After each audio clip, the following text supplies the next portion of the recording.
are the fat guys on the road.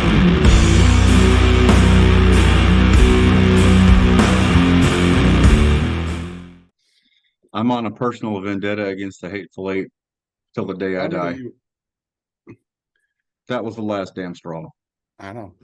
They tackle you on the sideline right in front of the guy grinning like a moron because he knows what's going on, Yeah. holding the stick with Big 12 plastered all over him.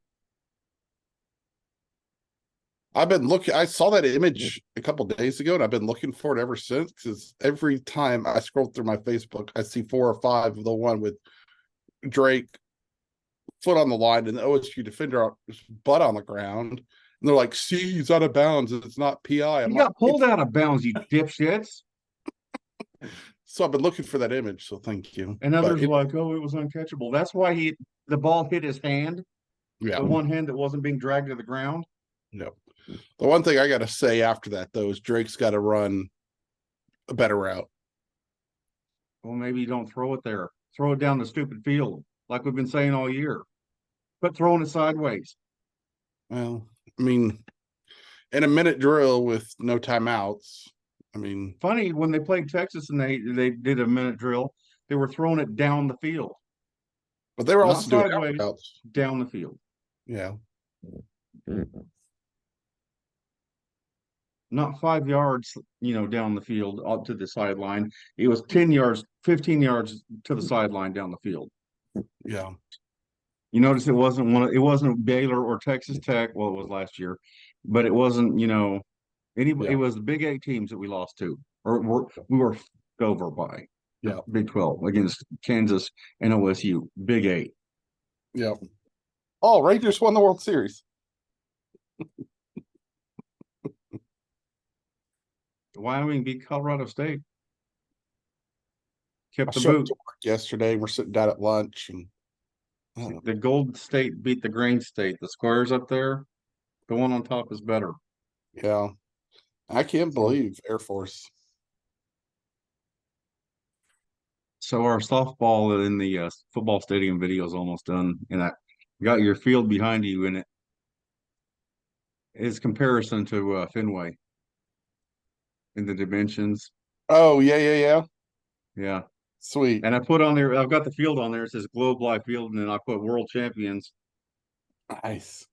Nice. So, a colleague of mine went Friday. We didn't know we were each other Ranger fans. He's only worked there for like 8 months.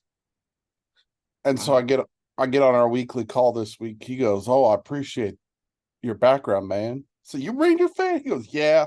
So he goes, I grew up a Rangers fan. I went to the parade. I was like, you didn't tell me. What was that in your hand? A dowel. Oh. Okay. It's kind of disappearing, but okay. I was tempted to change our logo on Facebook. You know that picture of that dog crapping in an OSU helmet? Except I was going to take the OSU off and put the Big 12 logo there because this is bigger than. It was really more of the Big 12 doing it than OSU.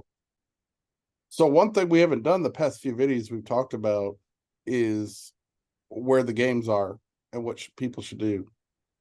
We've talked about Campus Corner a little bit. Yeah. Louis is cool. There's a place called Sideline Bar that I haven't been to yet. Okay. And Houston plays at home. So I can talk about, the food down there, and then Tulsa goes to Tulane. So I can talk about some New Orleans for those traveling down there, what to do. Yeah, because we're going down there to Baton Rouge next year. We can talk about that stuff. I'm going to do some stuff with like Google Maps and like this is how far this campus is to this campus, and in conferences and. But I will go to the new Big 12 schools and root for them against the Hateful Eight openly. I'm not kidding, man. No, you're not. I know you're not. I mean, the only reason I'd be going is because my Cougars. So, I'm still going to support them. And unfortunately, I don't want to say stuck because I don't feel we're stuck. We would have been stuck if we stayed in the American, but it's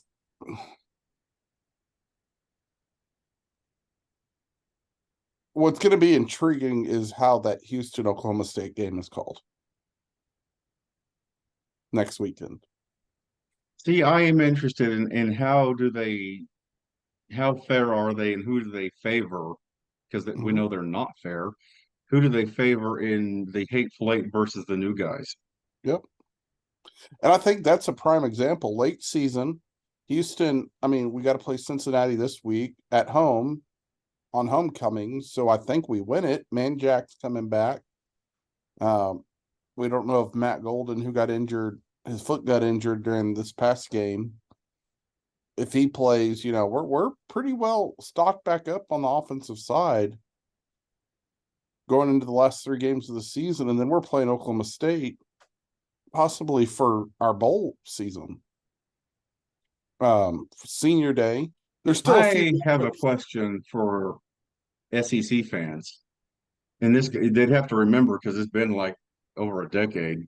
But when Missouri and A&M joined the SEC, how were they treated? Like, was it fair with the officiating? Like, not like from an unbiased perspective, maybe not a Missouri or a Texas A&M perspective that they may say, oh, they treated us bad because we were the new guys. Was that really the case? Did they treat you better than they should? Did they get preferential treatment? Was it fair? Because I'm looking we forward at this played point. Johnny Manziel in the Cotton Bowl. How many years have they been in the SEC? That was 2012, so that's Was that 11 years. But was That that was their their first second year. year or first year? That was their first year. I think them and Missouri both went to the SEC in 2012 and did pretty So, I well mean, for a few years. yeah. So, I mean, they went in and I don't know. It's And that makes me wonder, were they given, did they get some breaks that maybe they shouldn't have, or how did that, because the SEC is supposed to be so much better, but these Big 12 teams go in and are immediately successful, yeah. really successful, and like it's calmed down now. I want to know everybody in the SEC's opinion about that, and how do you honestly think OU and Texas are going to be treated, fairly or unfairly? And if it's unfair, is it going to be against us or for us? Because I don't want to be on the other side of that either. I don't want to be given games unfairly. No, I don't think anybody does. But Well, I don't know. They do in Stillwater, apparently.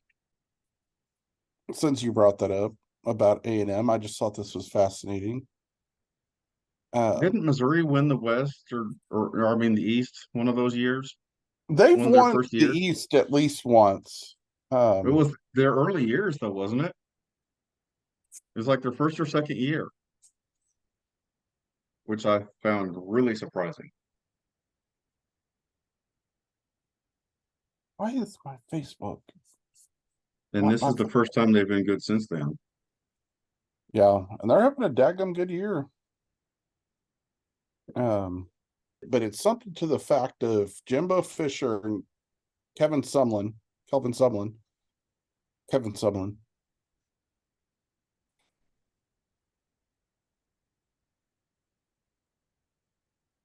Peanut gallery over here.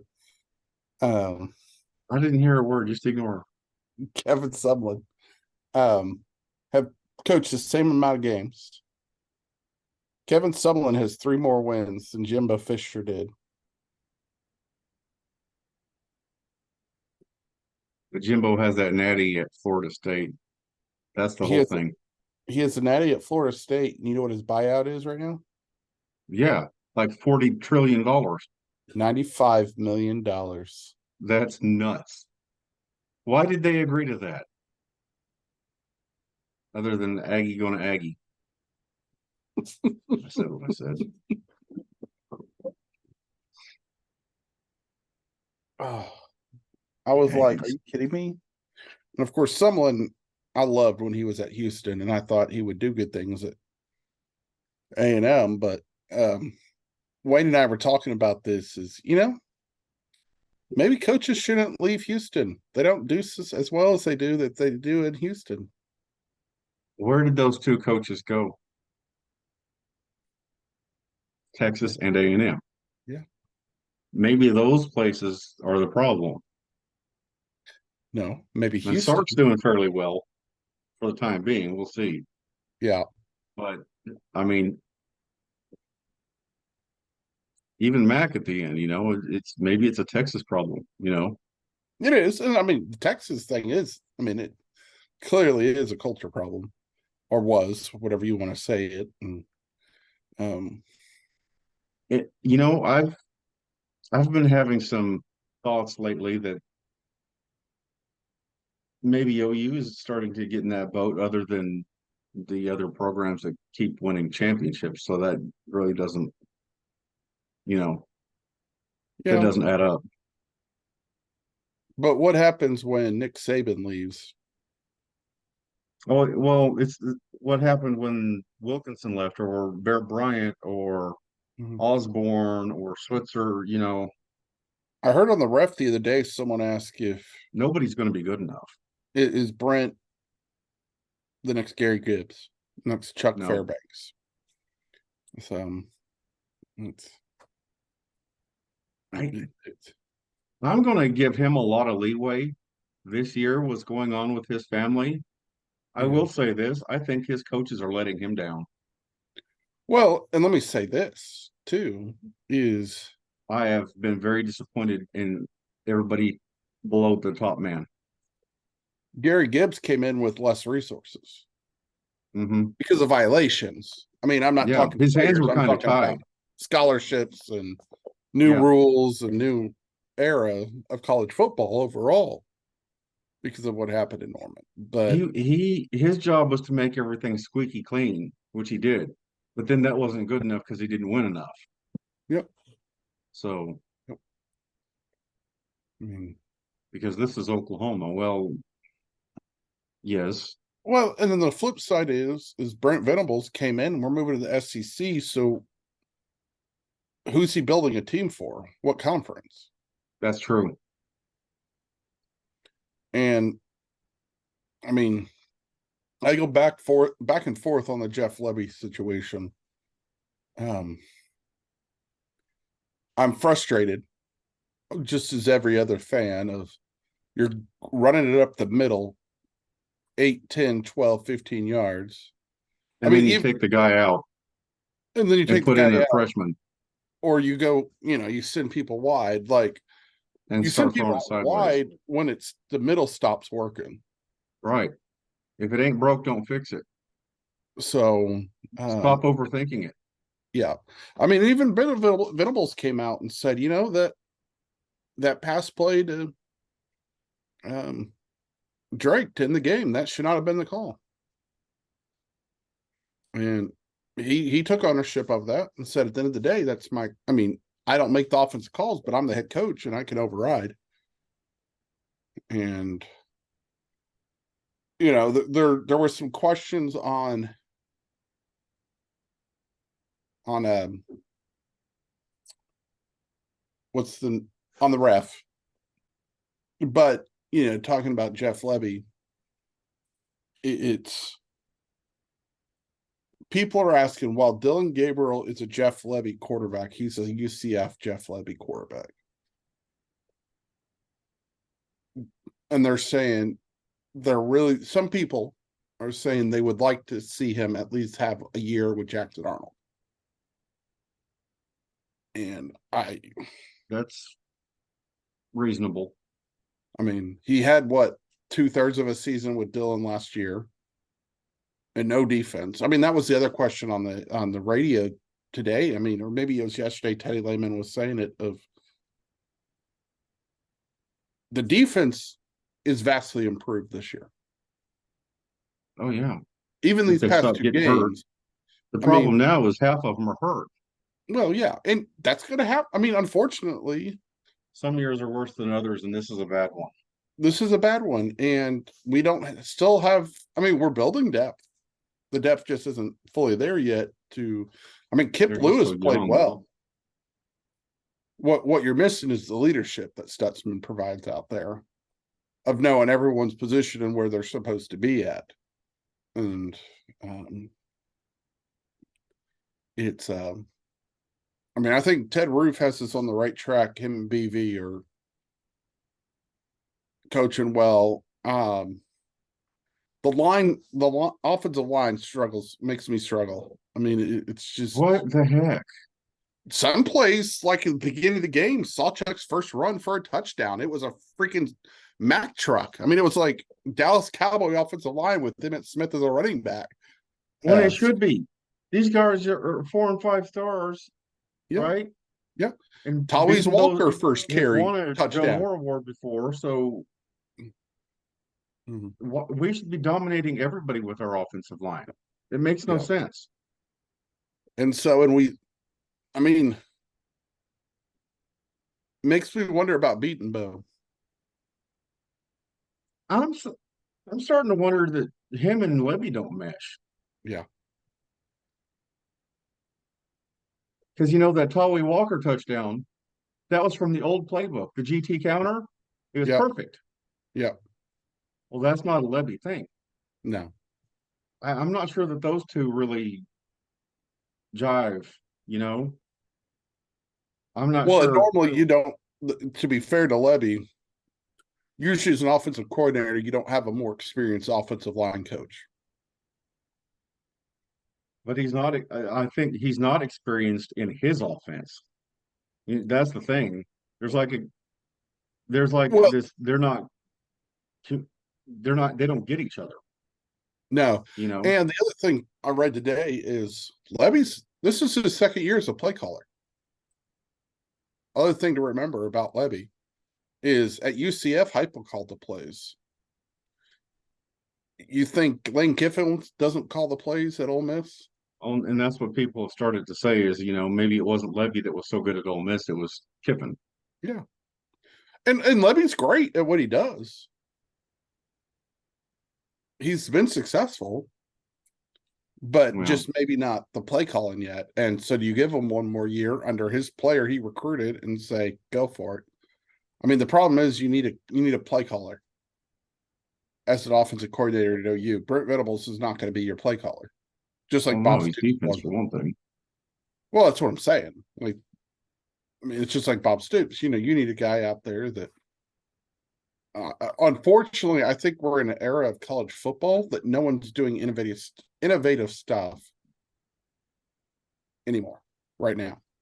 I think we're in this motion of everyone's still trying to do the air raid. It's slowing down. They're changing it up. And they all copycat. They just do what everybody else does. Well, and then it stops working because the defenses have caught up. Mm-hmm. And they're like, well, we got to go back to running. Well, I don't know. I enjoy this era of college football. I mean, I think the thing is you have to have a feel for it. It's like a chess game, And you got to know who you're playing. You've got to know their tendencies. What are they likely to call in certain situations? And if you line up like this and give them this look, what are they likely to do? Yeah. If you know they're going to do it, then you give them that look, and then you do something different. Yeah. Well, from this situation, what are we really good at? Can they stop it? Are they really good at stopping that? Or can we go ahead and do it? And then we got to get a kicker. We got to get a kicking coach. We got to get a special teams coach. Like,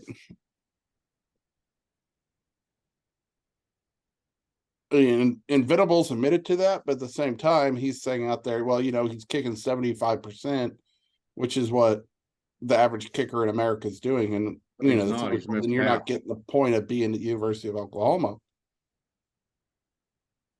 Isn't he 5 for 10? The last 10? That's 50. Oh, well, on the season he's talking about. I mean, well, so that's kind of like saying the offense is, number 7 in the country in scoring. Yeah, but look at how it's trending.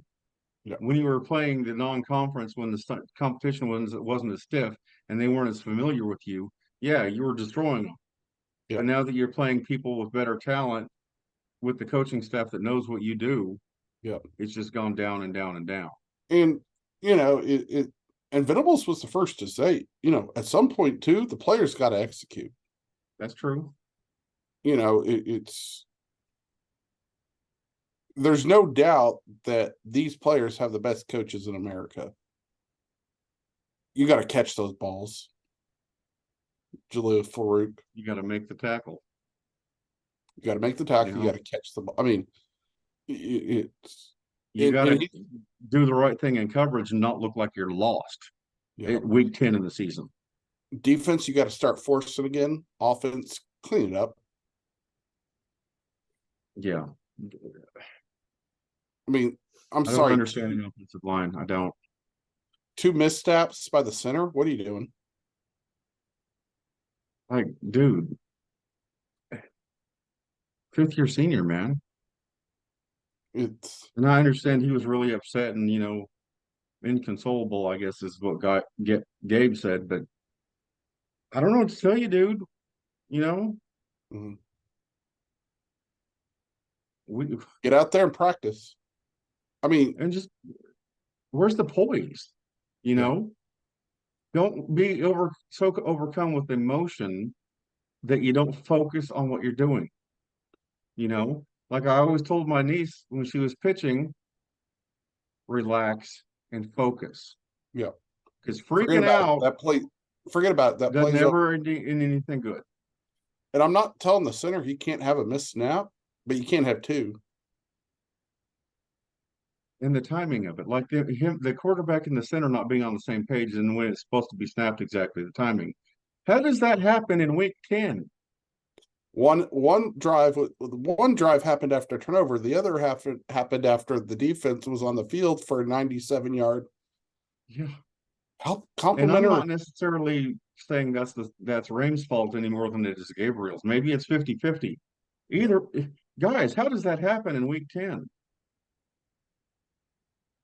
This is your 2nd year together.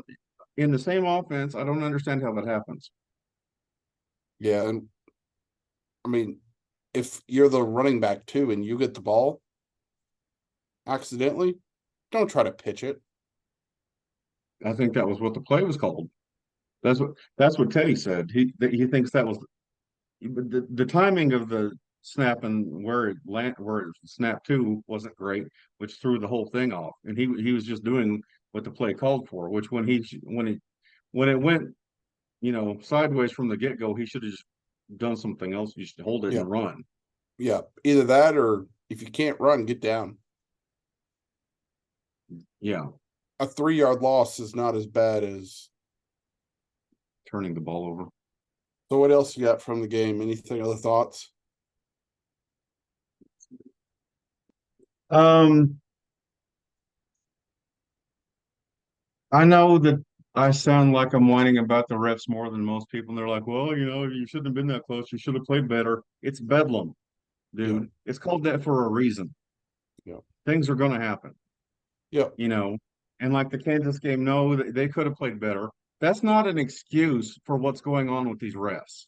And people just dismiss it like it is. Yeah. And I don't agree. That's a factor that shouldn't be put into the game. I mean, the Kansas game, we were playing in crappy weather. I mean, and we were dealing with a Kansas quarterback who we haven't had much film on. And well, we played him last year, but he didn't have nearly as much experience last year as he does now. No. He's been their quarterback for an entire year now, basically, because the other one apparently needs to go to Shady Pines. Yeah.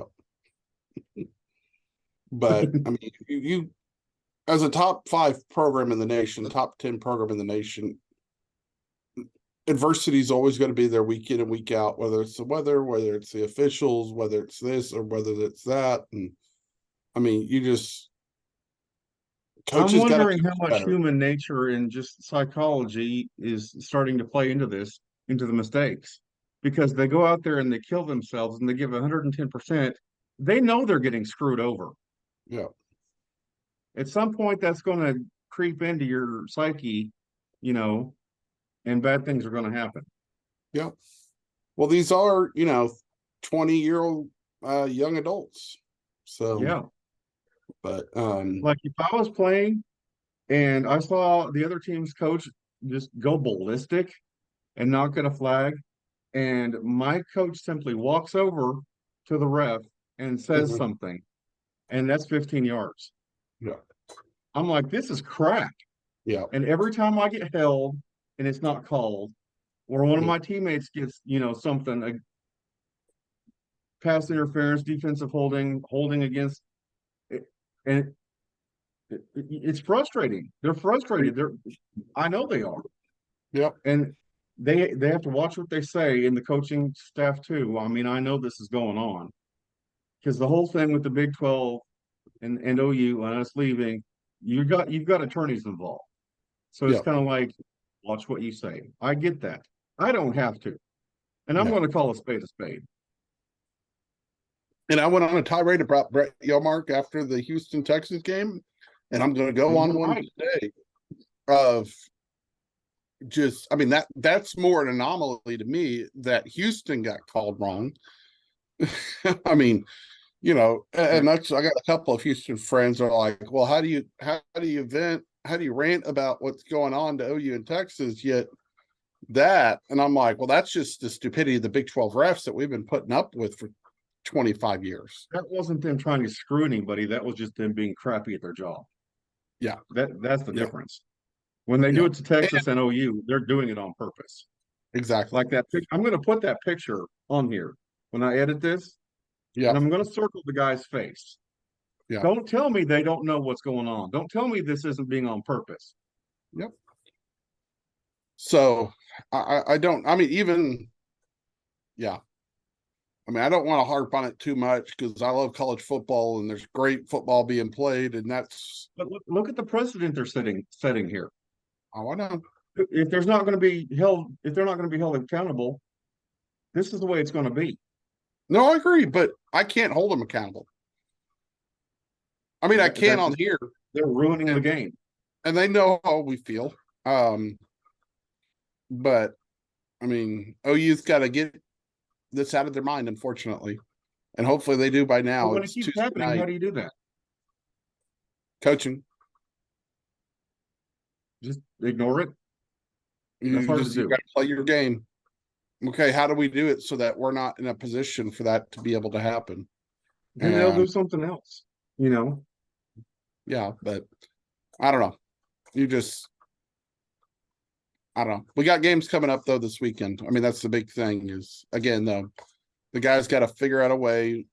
The flip side is it's at home. It's harder for them. They can do it. These refs can do it at home, but it's harder to do it at home. And they're going to be under their microscope at home. And I think that's why we've seen it the past 2 weeks more than we've seen it previously this season, is because now we were on the road. And so it's going to be interesting to see what happens this weekend because, West Virginia's OU plays West Virginia in Norman. It's going to be ugly. I mean, they're going to do something to provoke the crowd, and it's going to get ugly. Yep. Yep. And the players are, their emotions are going to spill over from the crowd, and then there might be fights in the game, and who knows what's going to happen, but it's not going to be pretty. But that's where, as a players, you just come out and you pull what a Gavin Sawchuk did to open the OU series right off the game. Bam. Defense, take it out of the ref's hands and get a lead that it's just momentum and I think it can be done. I mean, it's hard. Like we said, these are young adults.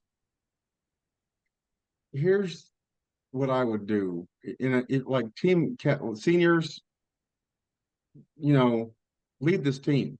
Yeah. You say we can't control what the refs do, but one thing we can do as a more physical, bigger, stronger, more talented team is beat the crap out of those other guys. Yep. Like physically just beat them. Yep. Yep. You want to take it out on somebody, we'll do it. Yep. Hit those gaps. Let the linemen throw on the opposing offensive line. Just let them fall on the floor. Knock their quarterbacks, knock their running backs back, and just play your game. And when you tackle somebody, you drive his ass into the ground. Yep. You knock the shit out of him. Mm-hmm. That's what you do. Keep your head up. Yes. Keep your Don't head hit up. him with your head. Perfect technique, but knock the crap right out of him every time. Yeah. And we should. That's where I think this game, even though I'm been impressed with West Virginia on and off all season. At the end of the day, they're not OU, and this is a home game. Flip the UCF narrative, wasn't OU either. huh? UCF wasn't OU either, and we almost lost. Yeah, well, but you can't think that way. I mean, it's I don't know. Houston's got a fun game. Cincinnati. The narrative coming out of the Kansas State game last week that I kept hearing, and I want to start by apologizing for not appearing on the last week's video. Just had so much going on around the house. We didn't even do one because I felt terrible when you had things going on, and Yeah. it just wasn't. It just didn't happen. But Yeah. yeah, that's So, but the narrative coming out of the Houston Kansas State game was a lot of it was obviously the difference was what we've been talking about all year is the size. I mean, and when you start talking about lines in the Big 12, the number one team for the past 25 years up front, year in and year out, has been Kansas State, whether it was Snyder or Kleinman coaching. I think OU was bigger and better. For all the last 25 years. Most of them. Okay. I mean, I'm just They're talking about tough and they're well coached and they always have been, but they weren't bigger and stronger and better. We got a lot more guys on the offensive line in the NFL than they do. Well, absolutely. I'm not saying we don't have talented guys. I'm just saying when you started talking about where Kansas State has made their money, it's in the trenches. So,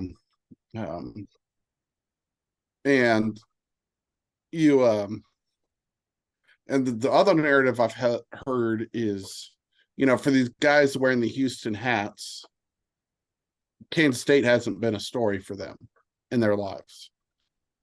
They're from the state of Texas. That's part of the interesting thing that, we were wondering how is this going to play out and how are people going to view things coming in, people from conferences, they don't have the history with these teams and how's this all going to play out? And that's exactly what you're talking about. It is. Luckily, well, you could say lucky, unlucky. Houston has had 3 games where the story mattered to them. West Virginia, I mean, we almost beat Texas, and Baylor. And those are 3 of the programs that we've played. Unfortunately, the other 2 were Tech and TCU, who steamrolled us. But of those 5 schools, the frustrating thing was Tech, because we've played them the previous 2 years. So you know who Tech is. You may not know the players, but you know who Tech is. TCU you haven't played in 30 years. You don't have a story with them in 30 years. Baylor's the reason we weren't in the Big 12 in 96. And Richards. Yep. And we'll get into that. I can't remember if I talked about that yet or not. And if we were going to do a video last week, that was going to be on my discussion, but RIP Ann Richards. Talked about it. You haven't. Hope you're turned over in your grave right now, because retribution is sweet. And basketball season will go much the same way, if not much worse. We need to start talking more basketball because they're actually playing. Yeah, it's basketball season. And I have a video that will come out in the next day or 2 as well that I've done. I just put the final edited touches on it over the past week or so. I've put various clips together from the previous times I've recorded stuff to now. And then since we got Cincinnati at home this week for homecoming. Like Cincinnati, we have a story. And see, there is a story there because you were in the same conference. Yep. And there should be. It's not totally alien to you, Yeah. And, the past 3 times we've played them, they beat us. And so there's a story there to be So, um, Unfortunately, with OU and I guess Texas too, is the newbies. They weren't in our conference and they haven't played us. No, but you're OU. It doesn't matter who plays you. You're going to get everybody's very best mm, because everybody wants absolutely. to knock off the big dog. Yep. Yep. But as far as everybody else in the conference, it's interesting to see how it's playing out, And playing the familiar teams. in 3, 4, 5, 6 years, when Houston plays, as they play Kansas State more, that could be an intriguing game. Mm-hmm.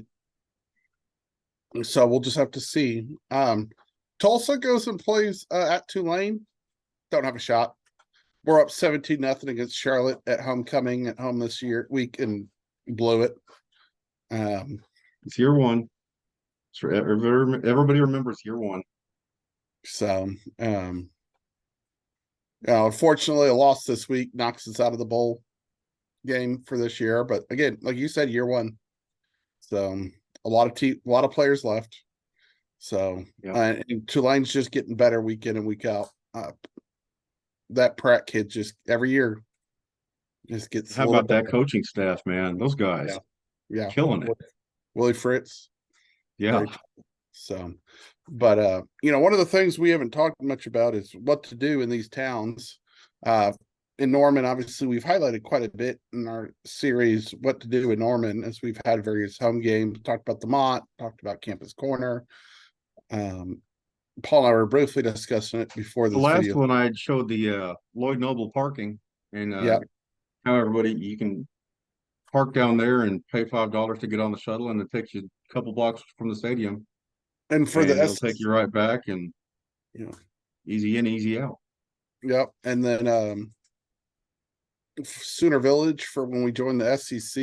I mean, I'm sure that'll double in size, if not triple in size, as we like Alabama comes to play. And I've shown a little bit of the Lindsay Street tailgating, but yeah, yes, is year one of them bringing it back after how many years?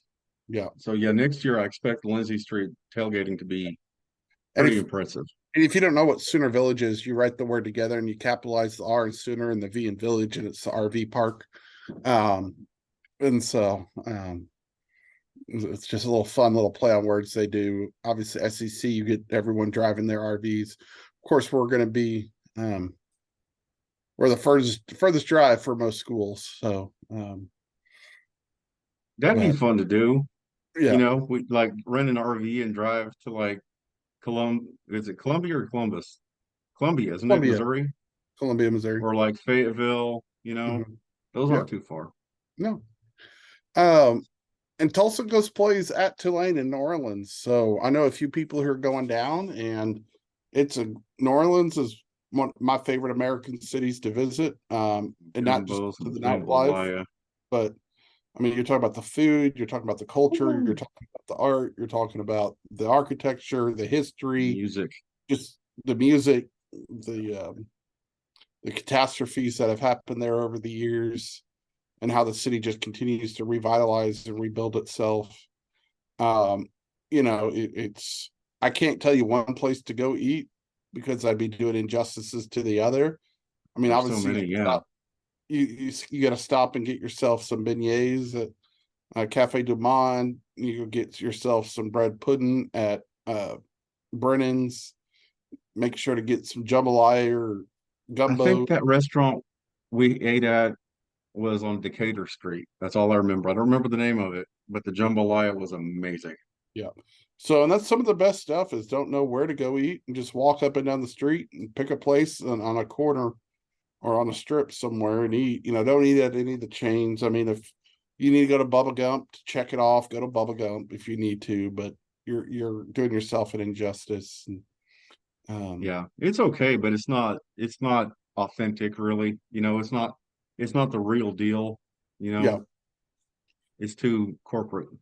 yeah. Let's do a carriage ride around the French Quarter in that area. That's fun. We did that when a cousin of mine got married. A few of us did that and got The to see paddle boats, the steamboats, yeah. that's good too. Yeah. The Mardi Gras World is a fantastic museum. You can go see them making the floats and see some of the floats from the back for Mardi Gras. That's Yeah. awesome. That's really fun.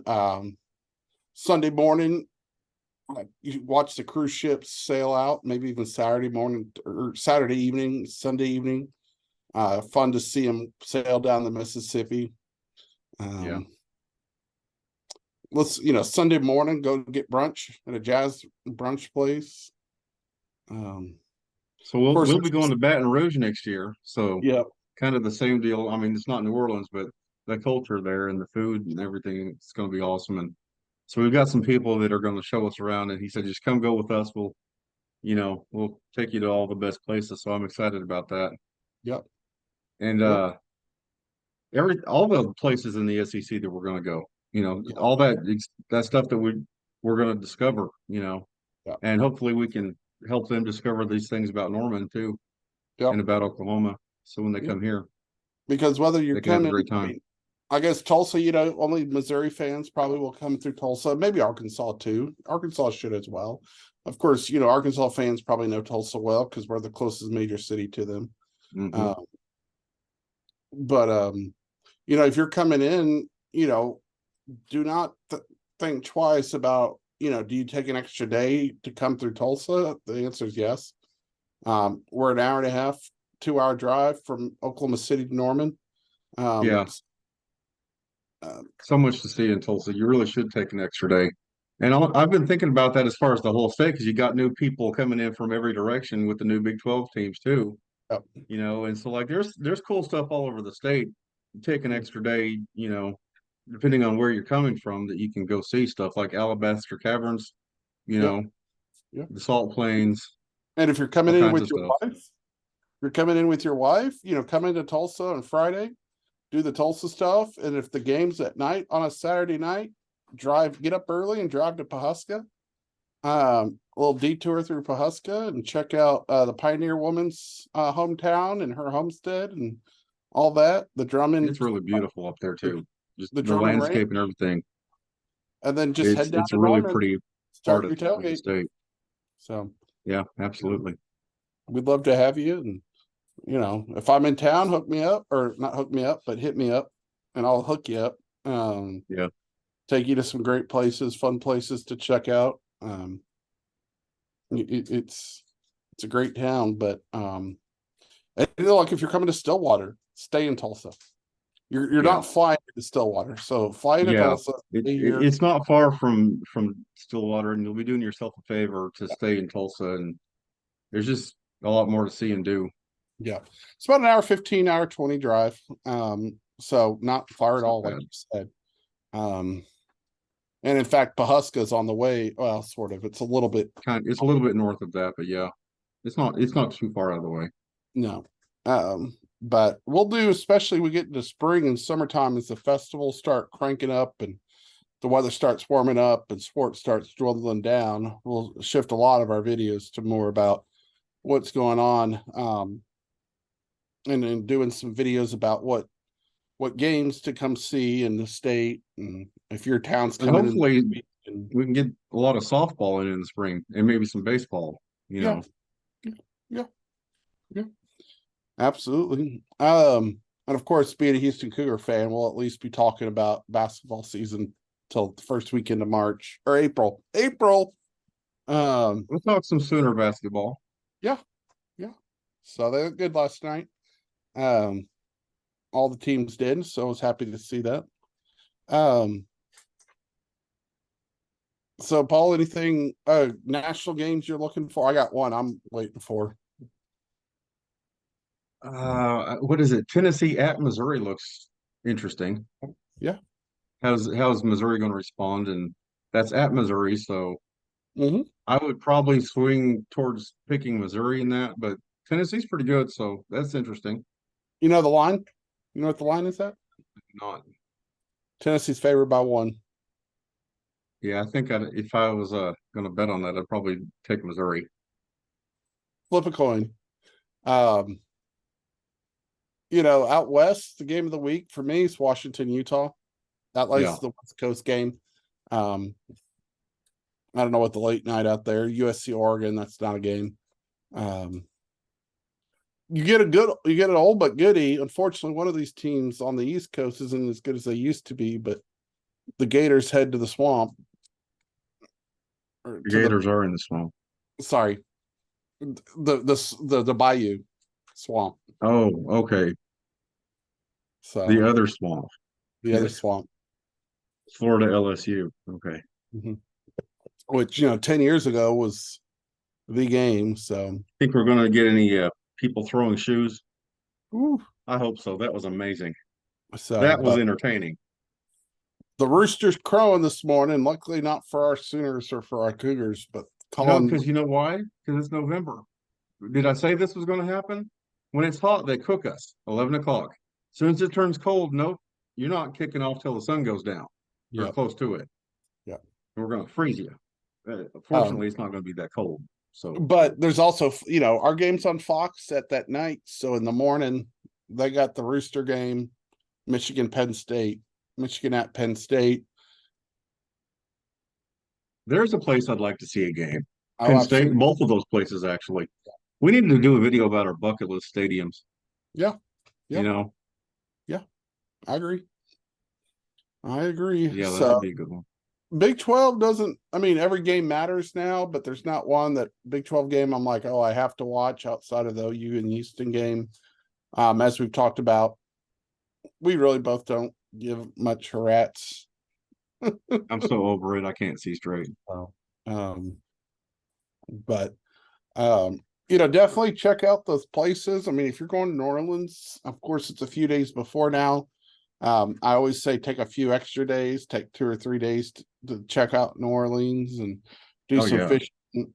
Some Down, people just know there's a podcast about that. shut Are up. you listening to a podcast? So, We're trying to do a podcast. You're rude. you gotta love ESPN's website. So, Houston's 2-point favorites. I think it's a slight to Houston. I might have said 5.5, against Cincinnati at home. OU's 12.5, which sounds right. But so Yeah. We ready to shift to anything else before we shift to the final for this week, the power rankings? I'd just like to say for any of the new Big 12 teams that are here either this year or coming next year, we were talking about places to go in the SEC and, places in Oklahoma to go. We'd love to hear about places, or in your towns, in your cities, in your states that we can go see, Yep. Eventually. Because we plan on getting out to everywhere. Yep. At some point. And I love the American West, and going to Utah and Colorado and Arizona really fires me up. Yep. That's awesome. So if anybody has anything that you can suggest that you think we can't miss when we go somewhere, when we come to a game on your campus, anything in your city, state, whatever. My brother-in-law told me about Auburn. There's this place because we're going there next year too. Yep. They have a what is it? A raptor sanctuary or recovery or something where they take in injured eagles in like falcons and hawks. Oh, that's The cool. whole war eagle thing. I Yep. don't know if you know the story behind that. Yep. So they've got that, and they've got you can see how they rehabilitate these animals and stuff. And I'd like to go do that. That sounds really interesting. So stuff like that we're that's what this is all about. Go Yep. discover new places and what you've got going on around your campus and hopefully show you all around Oklahoma and Norman And if you're and Tulsa. an SEC fan or a fan of a Big 12 school, and one of our teams, OU or Houston, are coming to play you next year, reach out to us. We may we'll look at maybe bringing you on, and so you can talk about beforehand, and then we can do reviews afterwards the next week on what we enjoyed and all that stuff. So because we're not gonna be able to get to all these places, so Not right away. Yeah, in year one. I mean, Houston, time. you're talking about out west. Houston's got 2 out west games at Arizona and at BYU. I'd love to make one of those two, depending on, I don't want to go to Arizona in September. And I don't really want to go to BYU late November. So, Between the two, I'll take the November. The heat just, well, of course, it is I Hawaii agree. too. It's I not like agree. it's here Don't, with the humidity, so I it's not don't, as bad. But when it's 120, it's bad. I just don't know if I want to see Humidity my or not. Houston. I just don't know if I want to see my Houston Cougars playing in the snow, uh, against the BYU Cougars. So, That could be kind of funny. it would be. We wear our all whites like we did a couple weeks back. Our ice whites. Camouflage, You remember what was that 99 kind of like Hawaii playing Wyoming and Laramie in November. 2000 Not ideal. Mississippi, was it 2000 Mississippi State played A&M in the Independence Bowl and it Yeah, snowed and they it's busted snowing. out the white cap, right? White Uh-huh. top, the white pants, That white was shoes. crazy. So, I and of course I'd love to go to Arizona, check out in Tucson, check out Tombstone. Yeah, and old Tucson, where they film all the Yep. movies, where they filmed Tombstone. We went there in the summer of '88 because my aunt and uncle and my cousins lived in Tucson, Yeah. and so yeah, I've got fond memories of Tucson and old Tucson. Yeah. So And I got an uncle that lives there. So he can show us around a lot of the golf courses there because he plays golf year round all the time, unless he's on a cruise, because he also takes about half a dozen cruises every year. sounds like my sister and brother-in-law. Yeah. So of course he's Time to retired, turn around. all that. So, but fun times. So, but now we're at the point for the power rankings, I think, that I'm sending off tonight to enter in my votes for where I think each team is. 14th, Cincinnati, Ofer, 2 wins total on the season. I think that's it for them. I already mentioned the Cougars are going to beat them this weekend, so they'll still be Ofer next week and at the bottom of the league. Now, another team that just got their first win at the expense of Cincinnati is UCF.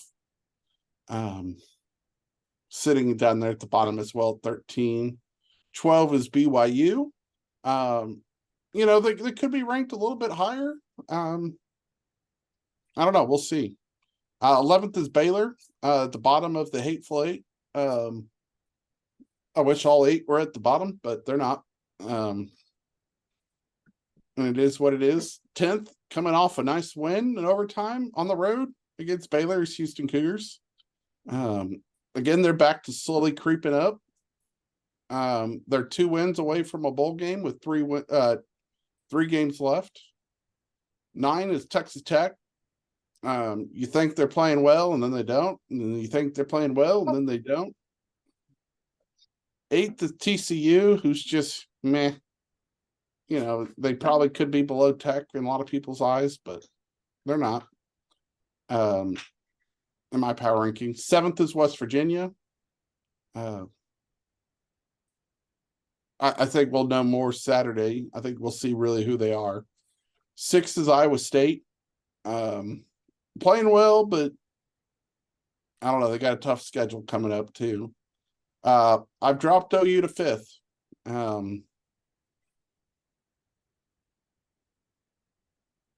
Yeah. 4th, I have Kansas State. A lot of people may question me on the 2nd or 3rd one. And you can really flip them in any point of the view. 3rd, I have Oklahoma State. Talk about there's a lot we could say about the game, but the fact that they've positioned themselves in the past 3-4 weeks from being down in the bottom 4 solid blocks to finish the season with only a couple wins, not a bowl game, is Gunny going to get fired? And now they're rattling win after win after win. A lot of that has to do with Ollie Gordon, which we didn't get much into him, but I was happy with the way we sort of held him in check. He rushed for, I think, 134 He had yards. about half his average that he's Yeah. been averaging, about half of that, so that was pretty good. It's more on the we're going to stop him and we're gonna let Alex Bowman beat him with his arm. And well, 2, I have Kansas, and then It is what it is. the other team is at 1. I don't want it. I don't like it. I have my wife over here probably cussing me out under her breath right now. And so I'm not. But until they don't win, which they got an easy schedule comparatively. I mean, they got TCU Tech, and they do have to play at Iowa State, which is a trap game. That could be their trap game for the year. By We'll no stretch. see. We'll see what happens with them and the refs for the rest of the year too. Yep. I mean, there Watch was. and see. I'll text Paul. I'll text this to you. I took a screenshot. I wish I could find someone from OU that's doing this. This year, Texas opponents have been called once, twice, 3, 4, 5 times holding. Oh, And that's huge improvement compared to last year. Yeah. Mind you, they played an SEC crew. Okay. And then pass interference calls that Texas opponents have been called for 1, 2, 3. 2 of those came from an SEC crew. So if you take out the SEC, it's about like last year. Yeah. So I'll go So again. just Big 12 games. Those are Texas's stats. I have not seen OU stats posted anywhere, but that was quite fascinating to me. That it goes along with what we're talking about, just all these facts that you can't Where there's argue smoke, there's back. fire. Make your own observation. I mean, and I'm not even showing you what those pass interference calls are. It's, and we're not talking about missed calls. We're talking about actual calls that aren't being made. So you're telling me Houston, that has an inferior, again, Houston Cougar has an inferior line, didn't get called for any holding or any pass interference?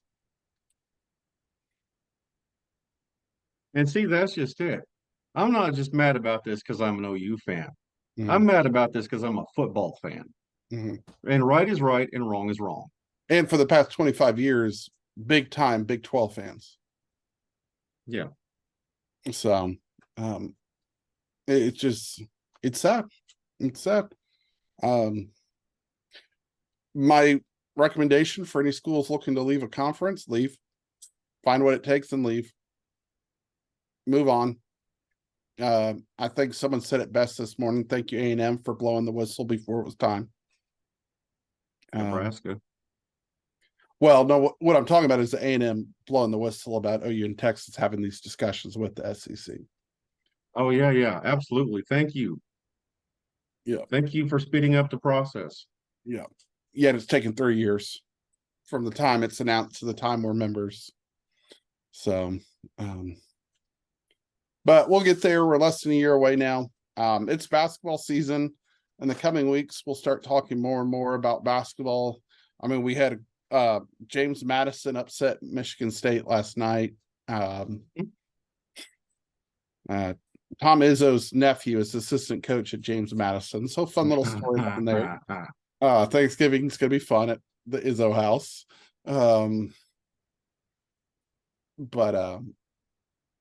Yeah. College basketball's fun. Yes, it is.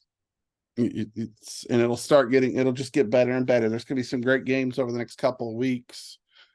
And then as we get out of into the new year, as conference season starts, we'll see. Any closing thoughts, Paul? No, I think I've pretty much got everything off my chest.